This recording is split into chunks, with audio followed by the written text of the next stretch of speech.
dostal Vladan Zavarský, 3. místo, bronzová medaile. Co se nepovedlo v kategorii Masters, povedlo se v kategorii muži Open 2.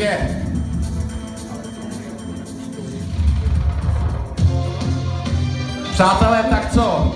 Jenda Caha nebo ten nový meteor na naturálním kulturistickém nebi Roman Čejka?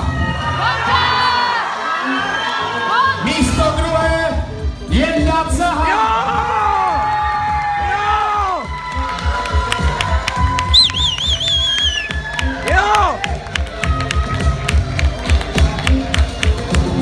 Gratulace pro Jendu Cahu a ještě větší gratulace pro borce, který dneska dosáhl double.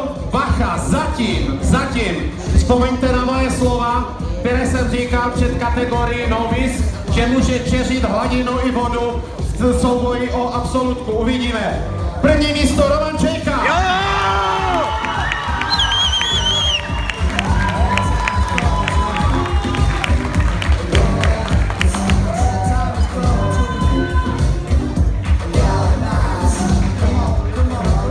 Marku, odlož si, bude společná fotka, jo? Přátelé, jedno společné foto.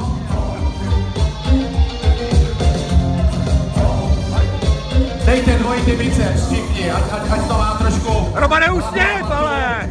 Tak! Nohy! To je ono! Děkujeme,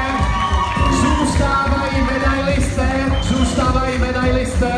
Marku, děkujeme, Davide, děkujeme, dvojnásob. Medailisté, jedna póza. Záda! Předposlední fotka.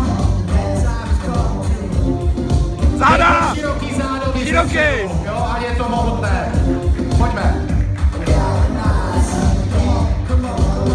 Romane, hnátý pořádně, to je ono! Děkujeme.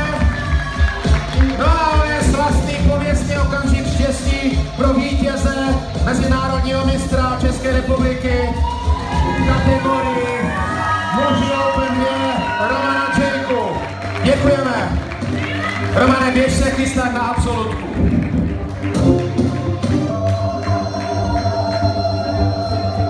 Je to tam!